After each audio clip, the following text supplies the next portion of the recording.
Hola a todos y todas, bienvenidos nuevamente al Rincón de Atso, lugar de podcast y videopodcasting realizado por el Grupo Sociedad y Estado Ángela María Fernández, que participa en el Centro de Estudios Históricos y el Instituto de Ciencias Sociales y Humanas de Doble Dependencia, con el CONICET y la Universidad Nacional de Mar del Plata. En la dirección, Francisco Colonna, productor ejecutivo, Max Van Haubert, diseño gráfico, Florencia Benítez, musicalización, Juliana Quiñones, y en la locución, Roque Colonna. Los distintos capítulos del Rincón de Atso los encontrarás en el canal de YouTube de Aportes de la Historia y en iVoox. Filmamos con una cámara Sony HXR MC88, grabamos con un equipo Zoom H6 y usamos la switchera ATEM Mini de la firma Blackmagic Design. Hola a todos y todas. Bienvenidos a un nuevo capítulo del Rincón de Atso, el número 80 y 85 si sumamos los 5 capítulos pilotos. En la dirección, Francisco Colonna, producción general, Max Van Haubert y diseño de portada, Florencia Benítez. Hoy es lunes 20 de noviembre del 2023. Estoy junto a Diana Duarte, docente del Departamento de Historia de la Facultad de Humanidades y directora ejecutiva de la web Aportes de la Historia. Yo que la acompaño de partener o relleno y les pido por favor que presten atención a mi zócalo. Este es el último capítulo del Rincón de Atso del 2023. Queremos agradecer al director del CEIS, el doctor Nicolás Quiroga, por la invitación que nos hizo para participar en el panel de Historia Pública. En ese encuentro presentamos un corto que ha sido publicado en nuestra ventana de YouTube en el canal de Aportes. Vamos a recuperar algunas de las afirmaciones que presentamos y tratar de ordenarlas. Bueno, invito a escucharla a Diana en la cita que va a leer. Bueno, antes de ir hacia la cita, Sí. Como decimos siempre, buenos días, buenas tardes o buenas noches, depende el momento en que vayan a ver y escuchar este video podcast. Y bueno, tenemos dos incógnitas, Sí. una con la cual seguimos y otra que es nueva. Sí. Seguimos con la del 30, Sí. que quedará... No, yo la del 30, ya te digo, me voy a jubilar a los 70, entonces va a ser 40 años, Uh-huh. y voy a ver, yo le voy a hacer un pedido a las autoridades en ese momento de la facultad, a ver si pueden tener el cargo de auxiliar de primera emérito. De mérito. ¿Existirá eso? Por ahí, ¿quién te dice? ¿Qué? Las instituciones son muy plásticas muchas veces. Bueno, y segundo, que te han preguntado y nos han preguntado por tu cambio de look. Sí, la gente no me reconoció, me pidieron los documentos en la esquina en el negocio de la esquina de casa. Bien. Y queremos explicar que, que ese cambio se debe, próximamente vamos hacia la intervención quirúrgica y por distintas cuestiones el médico te ha ido pidiendo que no haya barba y dentro de poco tampoco va a haber pelo, cabellera, dicho mejor Así que en el podcast del año que viene va a estar nuevamente el profesor Van Haubert con pelo y barba. Y mi implante. Y el implante ya final. En funcionamiento. Bueno, dicho todo esto, vayamos a la cita. Dale. En función del desarrollo del panel de historia pública, al cual nos invitó el doctor Nicolás Quiroga del CEIS, vamos a citar un pequeño pasaje dentro de ese desarrollo. Nos gustaría definir nuestro trabajo. Este se enfoca en la producción de material didáctico digital, especializándonos en la realización de contenidos audiovisuales educativos. Por ello, permítanos recordar que hace 8 años el Grupo Sociedad y Estado decidió poner en línea la web Aportes de la Historia. El objeto fue producir textos escolares junto con la traducción de fuentes, publicación de fuentes éditas o inéditas, además de cita de autor y confección de cartografía propia. La producción está orientada hacia un público determinado, alumnos y docentes de colegios medios en un proceso de enseñanza-aprendizaje. Esta web es parte de lo que se designa como espacio multimedia o de hipermedia. Es una biblioteca de material curado, abierto y flexible, cuyo futuro es ampliar la interactividad tecnológica sumando herramientas de gestión e inteligencia artificial generativa. Una nueva agenda se abre en la pedagogía y la didáctica. Cómo se enseña y se aprende con materiales didácticos hipermediales y cuál va a ser el impacto de las cambiantes tecnologías. Desafíos que fueron señalados por nuestra colega Miriam Kapp en Conmovido por las tecnologías. En síntesis, sabíamos que era un área absolutamente vacante y decidimos ocuparla. Entonces, Diana, ¿aportes de la historia está en el campo de interés de la historia pública? Ustedes me han escuchado repetir en muchas ocasiones que no hacíamos historia pública ni divulgación. Para mí es muy difícil entender cuál es el campo de interés de la historia pública y cuando leo los trabajos que la definen, entiendo menos. Lo que sí tengo en claro es que muchos de los que se dedican a este campo hacen un uso masivo de las redes junto a las diversas tecnologías asociadas a ellas. Muchos de los historiadores que hacen historia pública son historiadores profesionales. Y creo, y lo digo en términos de creencia, que algunos buscan llegar a un público más amplio. Intentan además visibilizar el trabajo de los historiadores profesionales. Posiblemente esté muy equivocado en el ejemplo que voy a dar. Nos ha tocado estar en museos en donde con mi teléfono registro el QR y nos brinda información, Diana. En el caso del Rijksmuseum en Ámsterdam, fuimos muy curiosos en preguntar quién realizaba los textos explicativos y la respuesta fue historiadores profesionales de arte especializados en distintos públicos. Si ustedes van al canal de Aporte de la Historia, van a encontrar 2 capítulos sobre la Ronda de la Noche. Yo ya expliqué las peripecias y andanzas que supuso captar las imágenes en el Rijksmuseum de la historia de la Ronda de la Noche. Lo cierto era que cuando nosotros tuvimos que armar el video quisimos hacer un guión porque no íbamos a poner un voice-over. Entonces, la producción, vos decidiste que íbamos a tomar la información que brindaba en su catálogo el Rijksmuseum. Sí. Y lo que hicimos fue esto. Ustedes lo que leen, y nosotros lo citamos obviamente, es lo que escribieron los expertos del Rijksmuseum para un catálogo público. Uh-huh. Lo mismo hicimos también con un corto sobre la casita que está al lado del Hotel Victoria, que derivó en una película que se denomina Negocios Públicos. Que esa también fue otra peripecia. Y muchos de los que nos han dicho, bueno, esto que ustedes han hecho en términos audiovisuales es historia pública. Lo mismo sucede con las guías, son estudiantes avanzadas de las distintas carreras de historia del arte y de universidades que pertenecen a la Comunidad Económica Europea. Y obviamente es un campo laboral muy explorado en otros países. Producir material curado, pertinente y además oficiar, no como guía, sino como docente, porque como me señaló una de ellas, es una clase con objetivos de enseñanza-aprendizaje. Entonces, existen nuevos campos laborales que no están vacantes, pero sí hay que ocuparlos. Y en eso el rol de la universidad como gestor de programas culturales es innegable. Tenemos una carrera de historia, de geografía, de turismo, la tecnicatura de medios audiovisuales, de diseño, un canal, una imprenta y una publicación excelente como enlace universitario. Y un marco imponente para contar la historia que es la ciudad. Y acá pensamos que hay una cuestión de la cual se habla mucho. ¿Por qué los historiadores no llegan al gran público? Y no me refiero a vender muchos libros, sino de alcanzar presencialidad en medios de comunicación masiva de modo permanente.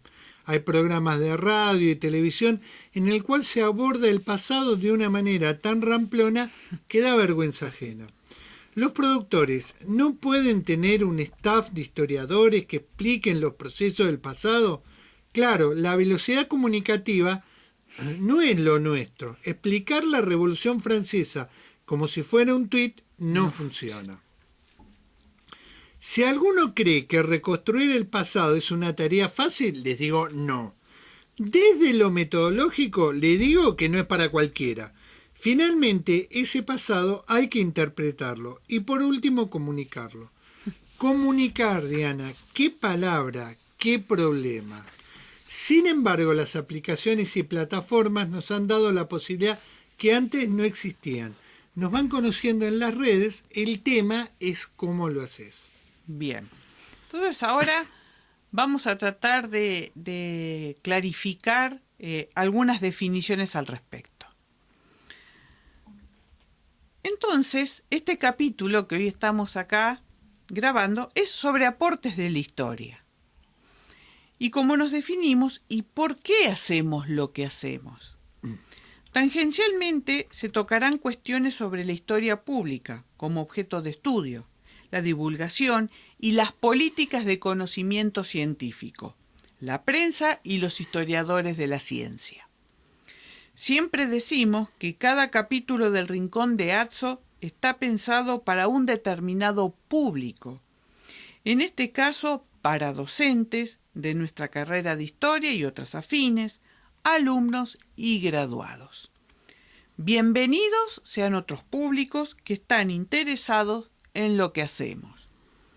Queda claro que nuestro objeto de trabajo es producir textos escolares para un público determinado en función del proceso de enseñanza-aprendizaje.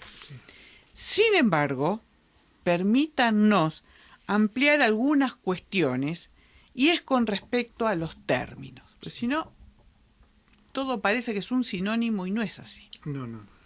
Primero, el material didáctico. Hay mucho escrito sobre esta cuestión en referencia a su uso en el aula presencial.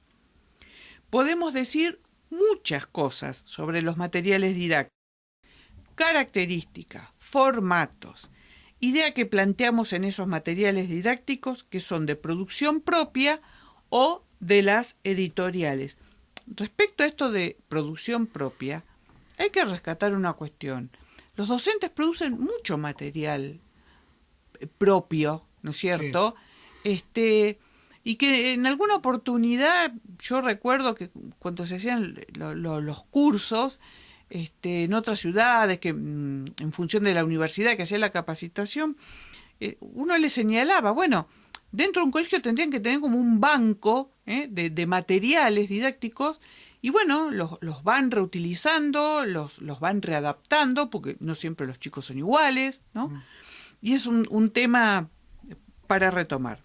La educación a distancia tiene una enorme experiencia en la producción de material didáctico, en la esfera sincrónica, distinto tiempo y lugar, pero que también ha logrado incorporar lo sincrónico a partir de los avances de la tecnología en términos de comunicación. Y eso es verdad, porque quienes han participado en otras épocas de educación a distancia te decían, eran unos sobres, unos mamotretos de fotocopias que iban y volvían con la resolución, con los ejercicios, hasta que llegaba el momento de la evaluación presencial. Sí, especialmente el sistema de educación a distancia más importante que provee la República Argentina, el sistema educativo, es el del Ejército Argentino. Para chicos que están... Exactamente, miles de argentinos se forman bajo este sistema de educación que armó el Ejército Argentino, controlado obviamente por el Ministerio de Educación. La pandemia y el ingreso masivo de los materiales didácticos diseñados para el aula presencial hicieron que se tuvieran que adecuar al mundo virtual.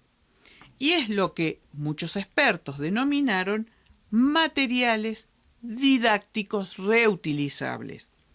Ahora bien, los materiales didácticos que produce aportes de la historia nacieron como materiales didácticos digitales, no son materiales didácticos reutilizables.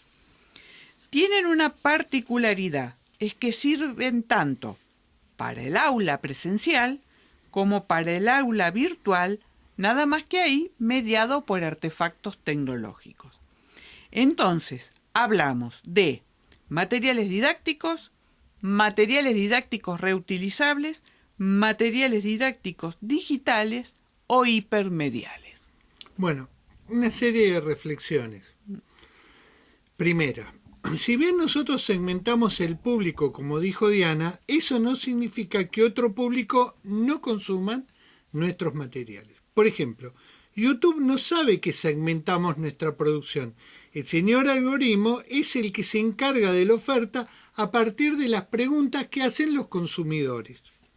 Muchos de los videos que son consumidos son elegidos por alumnos que a su vez lo comparten con otros y que posiblemente no sería elegido por el docente. El correo de aporte llega a muchísimos Emilios pidiéndonos que tratemos diferentes temas porque hay una evaluación en puerta. No solo de la Argentina, ¿eh? No. Entonces, independientemente de cómo el docente cura el material, también pesa la elección del alumno y después viene el otro tema que es el boca a boca. Yo escucho hablar a expertos sobre a quién dirigir lo que se produce. Son generalmente del ámbito de nuestra disciplina. Pero como hablan puertas adentro, nadie que realmente sabe tiene la oportunidad de decir, no, esto no es así. Una recomendación. Hay que hablar menos y estudiar más el campo de segmentación y cómo comunicar en cada segmento. Cuando contratamos el servicio de línea para que operase la web, la empresa hizo un estudio si era correcta nuestra decisión. Luego recibimos un informe mensual de cómo se compone el público que ingresa directamente a la web.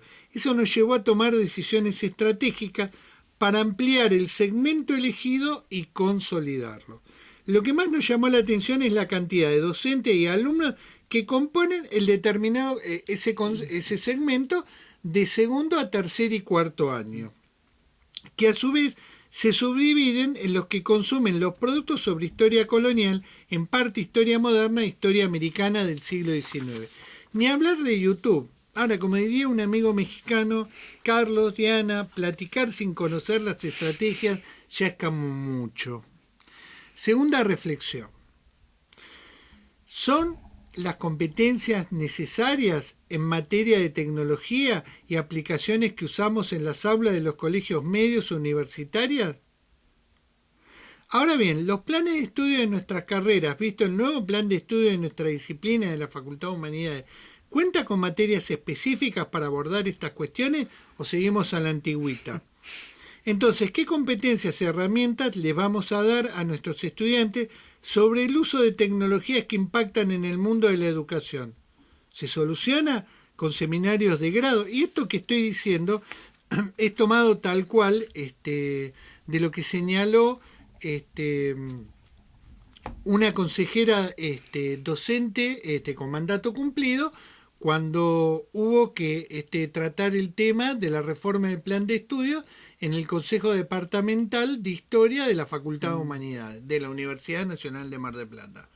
Y hubo un silencio muy grande con respecto a esta cuestión. Sí. Y, como vos decís, no era un detalle menor para dejar pasar, sino que era un detalle muy importante para tenerlo en cuenta. Yo, Diana, entiendo la hostilidad que hay sobre esta cuestión en muchos docentes, que no es más que miedo a verse superado por el desafío. Entiendo la resistencia, aunque en los discursos no lo demuestren, pero cuando uno observa las prácticas, estas no coinciden con el discurso. Diana, tienen que afrontar el desafío, porque cada vez se corre un poco más la línea de llegada.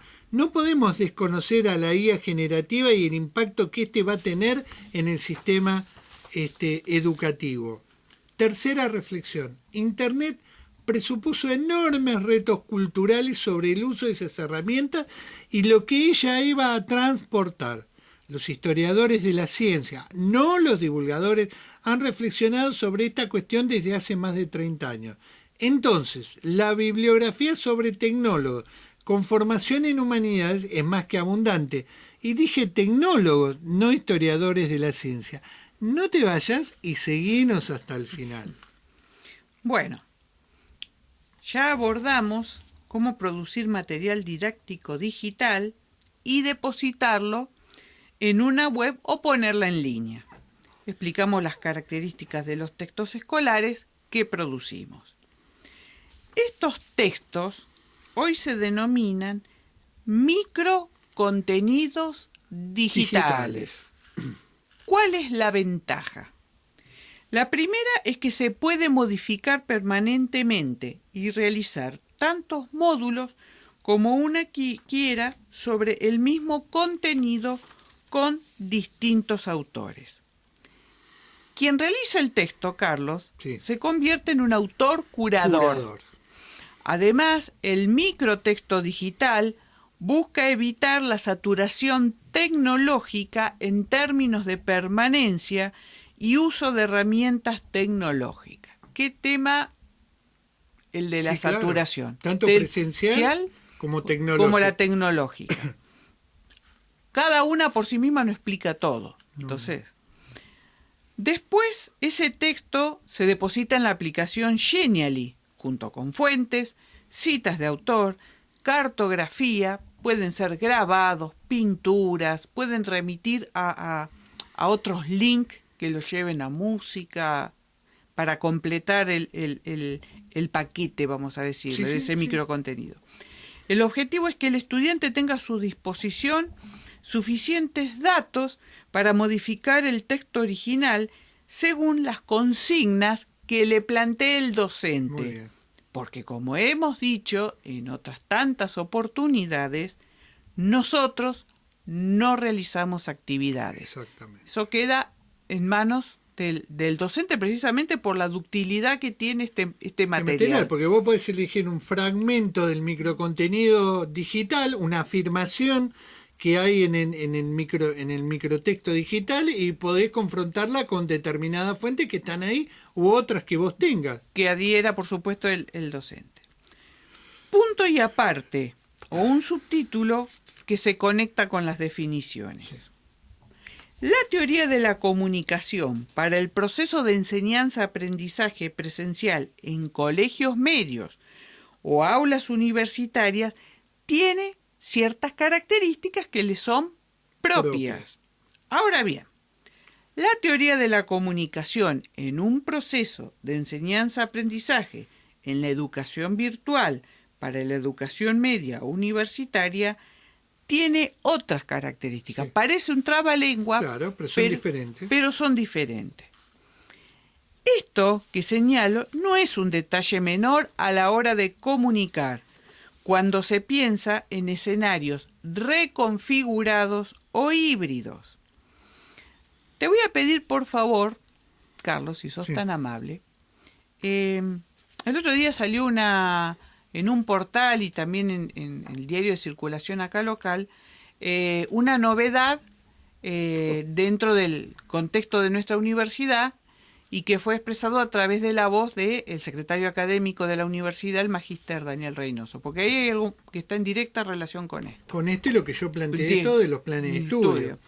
La Universidad Nacional de Mar del Plata avanza hacia la educación multimodal, partiendo la conjugación de opciones pedagógicas y didácticas y la implementación de las actividades reflejadas en la carga horaria de las carreras, por lo que los planes de estudios pueden contar con diferentes modalidades de enseñanza y aprendizaje. Esto lo establece el artículo 7 del CIN, del documento que hizo el CIN. El secretario académico dijo sobre ello: esta semana salió un acuerdo del Consejo Interuniversitario sobre la cuestión de las asignaturas que se denominan híbridas, que tienen un porcentaje que se puede dictar de manera presencial y un porcentaje que se puede dictar de manera virtual, sin que esto implique que sean carreras a distancia. Pero nosotros desde ya entendíamos, cuando hicimos esta ordenanza, que esto tiene que ser pautado. ¿Por qué tiene que ser pautado? Y acá viene el desafío tecnológico. Para ello se requieren distintas herramientas y especificaciones. Tienen que estar pautados. Por ejemplo, que si una unidad académica tenga un aula híbrida, que esa aula cuente con proyector, con sonido, que sea simultáneo entre aquellos que están presentes y no presenciales, y muchas características que deben contar en el plan de estudio, que es lo que hemos repetido infinidad de veces en las introducciones del Rincón. Cuando nosotros estamos pensando el Rincón de Atso, se piensa en aula reconfigurada para educación híbrida. ¿Sí?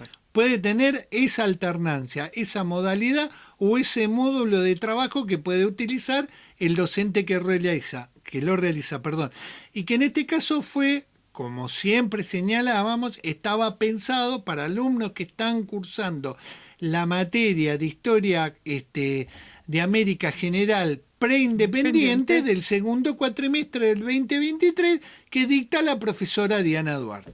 O sea, tanto en el corriente año como como también en el otros 22. años. Pero ¿sí? además, cuando vos planteás al principio, y lo dejamos explicitado muy claramente en el trabajo que presentamos sobre historia pública, había un área vacante y nosotros lo ocupamos. Exacto.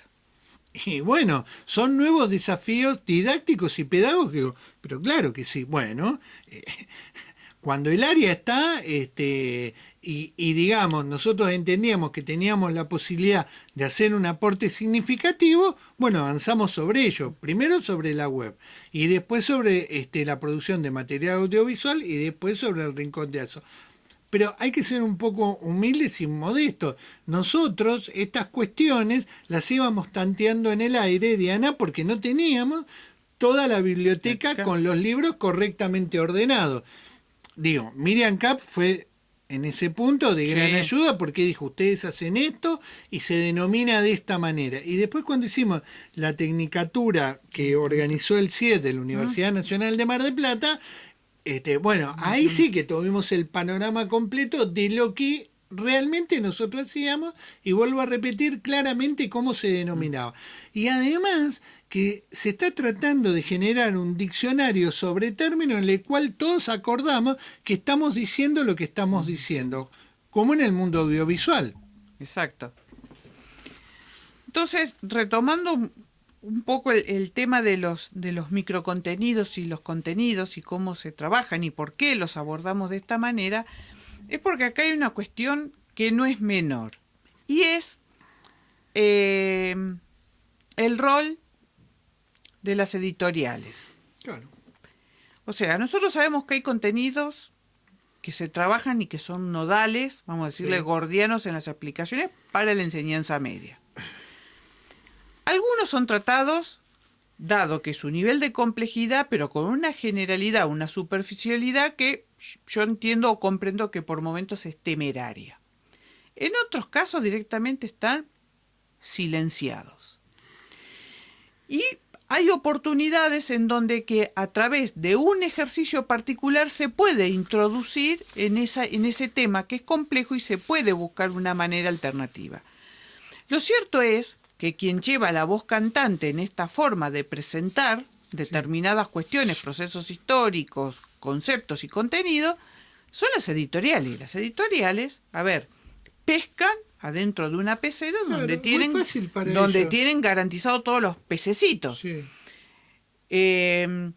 Con lo cual, además que, vamos a decir una obviedad, las editoriales que hacen los manuales de textos escolares son empresas y por ende buscan ganar dinero. O sea, tienen un fin de lucro que no es ni bueno ni malo, pero tengamos en claro eso. Sí. Yo recuerdo, de esto hará un poco más de 25 años. Sí, pero de muchos años. De muchos años, en una oportunidad en función de aquella reforma educativa, había sido invitado, traído por en ese momento el Ministerio de Educación, un especialista español muy famoso, que en su momento él había sido inspector de enseñanza, que tiene unos manuales, una bibliografía bastante extensa sobre didáctica de ciencias sociales y la historia, etcétera, etcétera.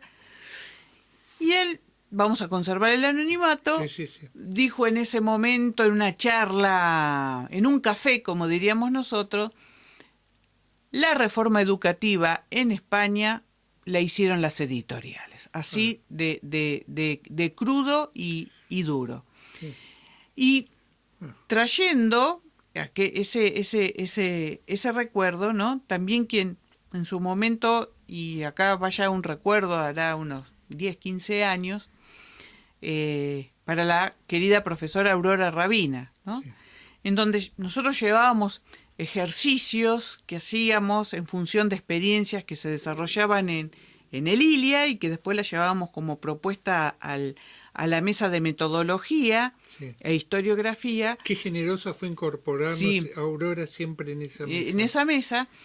Y bueno, y Aurora es precisamente uno de esos grandes ejemplos, una docente, una historiadora profesional, que estaba en la academia, que era investigadora, que estaba en CONICET, pero era profesor del Nacional. Del Nacional, Y cuando por hablamos favor. del Nacional, estamos hablando del único Del nacional, Nacional. que es el Nacional de Buenos Aires. Bueno, ¿no? eso está por verse. Y eso está por verse. Pero a lo que ella reflexionaba sobre estas cuestiones, ¿no? Y como fue en su momento, del cual vos fuiste parte protagonista, cuando ella, bueno, contá No, vino la presentación en Mar un del día Plata. Marcelo Franganillo vino al Colegio Ilia, gestor cultural de primera de Mar del Plata, y Marcelo nos dijo, mirá, me comuniqué con Aurora Rabina, con la historiadora. Sí, le digo, con Aurora, ¿qué pasó? Me dice, mirá, quiero hacer la presentación de los capítulos de Historia Argentina en el Colegio Nacional Ilia. Le digo, ¿no lo va a hacer en Nacional Buenos Aires? No, me dijo, lo quiere hacer acá. Bueno, organizamos el evento como pudimos, salimos en el diario, en página 12. Claro, porque la colección pertenece Lo hizo página 12. página 12. En ese momento había una competencia de los diarios, Clarín, que contrató su propio equipo de historiadores profesionales para hacer una historia para los colegios medios sobre historia argentina. Con unas infografías. Muy novedosa. O sea, Sí, realmente unas tengo que infografías. reconocerlo que era muy no voy a hacer una crítica de esto porque hay historiadores que están presentes ahora, que hicieron un enorme esfuerzo en participar, así que muy respetuoso de esto. Y después estaba los capítulos que habían hecho los docentes del Nacional Buenos Aires, todos los docentes de historia del Nacional Buenos Aires, pero en fascículos más clásicos. Muy buena. Y ahí te dabas cuenta el expertise que tenían en la forma de conectar contenidos de historiadores profesionales para la escuela media. Sí. O sea, no había ninguna duda, ninguna diferencia. Tal es así que yo usé mucho tiempo esos materiales y los evaluábamos con los alumnos. No voy a decir la evaluación de los alumnos, pero claramente preferían el de página 12 porque decían, bueno, acá hay preguntas y hay respuestas. Sí. No hay tanto dibujo. Una cosa que a mí me sorprendió, porque estamos hablando de más de 20 años, donde la cultura visual recién se estaba imponiendo en ese tipo de materiales, que eran formatos que venían de Inglaterra, que hacía Times y bueno, otros diarios. Y también valga el recuerdo a un manual, ahí sí, un manual escolar, Sí. que ¿Qué fue manual? rupturista. Lo usé hasta mi último día en el colegio y venía, me traía un manual nuevo y decía, no. No. Que es el que dirigió Raúl Fradkin, Claro. de Editorial Santillana, excelente. Para conquista, colonización, toda era la Historia parte del virreinato impecable. colonial impecable. Yo los Y ahí- viejos docentes que se habían formado en No la sabían vieja cómo historia usarlo. institucional, yo les puedo asegurar que lo miraban así, lo daban vuelta y claro, los 80 fueron un avance historiográfico en términos profesionales en la formación Tremendo. de los docentes que fue un impacto terrible, se nos cayó una pared. Pero bueno, ¿viste? Nosotros sí podíamos leerlo en ese momento el manual y el manual no envejeció. No, No envejeció. para nada.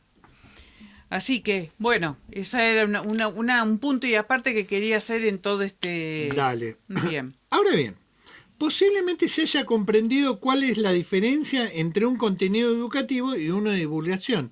Como afirmamos, la teoría de la comunicación en un proceso de enseñanza, aprendizaje presencial o en su modo virtual para colegios medios o universitarios es distinta a la teoría de comunicación que se utiliza para la divulgación. Y es por ello que no hacemos divulgación, ya que la forma de comunicar es distinta porque persigue objetivos distintos, no públicos diferentes. ¿Qué comunicamos? ¿Cómo comunicamos? De igual manera, la teoría de la comunicación sobre el conocimiento científico que hacen los historiadores de la ciencia tienen diferencias con la divulgación. Ahora pareciera ser que la comunicación del conocimiento científico es un sinónimo de divulgación, pero les aseguro que ya vamos a llegar a esta cuestión, o al menos la vamos a numerar. Al final del camino, el texto educativo se va a transformar, Diana, en un video educativo. Y acá se conecta la teoría de la comunicación audiovisual con la teoría de comunicación en un proceso de enseñanza-aprendizaje. Conexión, conectar. Algunos de ustedes se preguntarán cómo se comunica en el mundo audiovisual y cuál es la relevancia de la imagen en ella. Prometemos hacer un podcast para los que estén interesados. Si ustedes, por ejemplo, van al segundo capítulo piloto que hicimos sobre epidemia y enfermedades en Nueva Francia, a partir del texto de Bruce Trigger van a observar cómo Carlos repetidamente alude a la palabra conexiones. Que es un homenaje. Es un homenaje. Ahora, qué tema tan interesante este, ¿eh? Y abre otro foco para observar. Hoy los tanques del mainstream tienen muy en claro que en su grilla de oferta el documental, la docuserie y el biopic son parte esencial para atraer público y configurar temas. Hoy son más informativos que educativos. Hago esa diferencia que, entiendo, se comprenderá rápidamente. ¿Y qué pasa con la divulgación? Bueno, está ausente. Y me gustaría, Diana, si me permitís ampliar esta cuestión. Los tanques de la industria determinan por país cuáles son los temas a partir de estudios de mercadeo y lo trasladan a los formatos que señalé y contratan productoras independientes que los desarrollan. Hagamos el siguiente ejercicio, Diana. Tomen a Netflix y observen los documentales, docuserie y biopic que producen en Argentina y las temáticas que contienen. Algunos son presentados también en el mercado latinoamericano y muy pocos llegan a la grilla mundial. Pero acá vamos a realizar desde el ejercicio historiográfico un pequeño estado de la cuestión.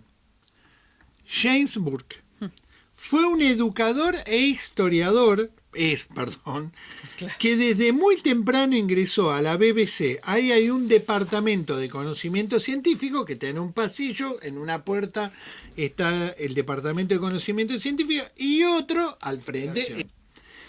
James Burke empezó trabajando como reportero en El Mundo del Mañana, un exitoso programa sobre historia de la ciencia. No era un programa de divulgación. Pero su legado más importante fue el ciclo Conexiones, que se desarrolló en términos de teoría de la comunicación audiovisual bajo el formato de la serie de no ficción documental historia. Es un programa educativo en el cual un historiador de la ciencia busca realizar conexiones a través de la historia a partir de las innovaciones e invenciones tecnológicas y el impacto en la sociedad que la desarrolla con un enorme toque de humor. Si ustedes ven los 3 momentos de conexiones, ahí ustedes van a ver cómo va evolucionando el contenido audiovisual, digamos, en cuanto a calidad de imagen y muchísimas otras cuestiones. Y selección de los lugares, ¿sí? Donde James Burke desarrollaba cada capítulo. Conexiones, entonces, es la síntesis más importante entre la teoría de la comunicación educativa y la teoría de la comunicación audiovisual. Yo sé que muchos de los que más o menos tengan nuestra edad o un poco más jóvenes, estén pensando en Cosmos. Pero no, ya que Carl Sagan nos planteaba cuestiones más filosóficas, de las cuales James Burke no va a escapar y desarrolló en muchas cuestiones que nos impactaron de lleno en su serie El día que el universo cambió. Correctamente. Ahí están estas cuestiones culturales de impacto de Internet, por ejemplo. Sí. Ahora bien, hay que pensar que la prensa escrita desde hace mucho tiempo tiene sus secciones de historia de la ciencia o de divulgación, y cuyo formato también se extiende a prestigiosas revistas, Claro. como Scientific American, Sí. por ejemplo, ¿no? Sí. Está la de ciencia ficción también, También. que es un correlato de esa revista Mm. donde prestigiosos científicos, físicos, químicos, astrónomos, realizan ciencia ficción.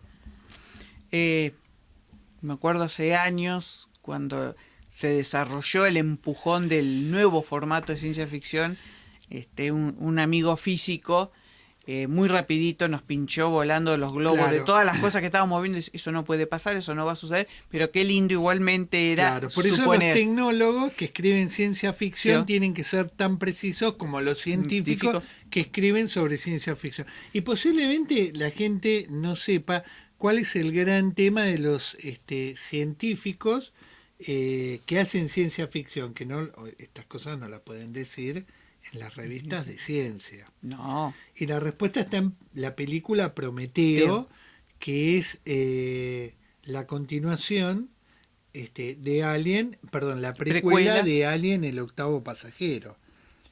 Ahí está la pregunta filosófica más importante. ¿Quiénes son nuestros creadores? ¿Cómo nos crearon? Impresionante. Claro, porque a lo largo de todas las sociedades siempre se preguntaron sobre los creadores. El creador y el origen. Para ir finalizando, Sí. lo que está claro es que producimos material didáctico digital y realizamos microcontenidos digitales que después se transforman en videos educativos. Somos muy respetuosos de los tecnólogos y sus formas de comunicar, Claro. de los historiadores de la ciencia, de los comunicadores científicos que desde muy temprano ocuparon un lugar relevante en muchas revistas especializadas y los divulgadores. Bueno, en el último día de la creación, que es el séptimo, vinieron los podcasts.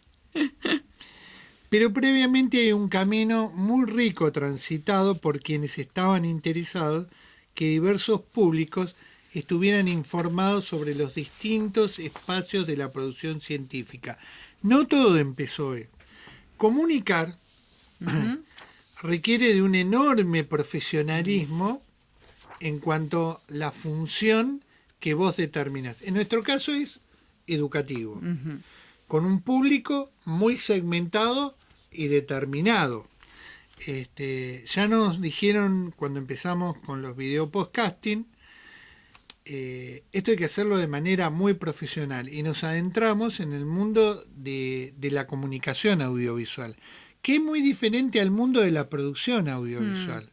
Uno suele confundir comunicar con producción. Tienen las conexiones y están íntimamente relacionados. Y siempre hablaban de los guiones y del guión. ¿Y cómo se factura un guión? Exactamente. Hay materias Sí. en muchas universidades argentinas que no son de gramática, pero que se dedican a la técnica audiovisual, que es sobre guiones en distintas producciones, Sí. que van desde el podcast hasta el video podcasting, hasta un video educativo, hasta un tanque de superproducción. Hasta una película. Generalmente ve al director haciendo el guión al último momento, pero bueno, eso lo puede hacer Woody Allen o Coppola, claro, o Ridley Scott en algunas cuestiones, pero nosotros no. Bueno, Diana. Como dijimos al principio, último podcast del Rincón de Atso del año 2023. Así que a todos les deseamos una buena finalización de año, un buen inicio en el 2024 y bueno, en el 2024 nos encontraremos con pelo y barba.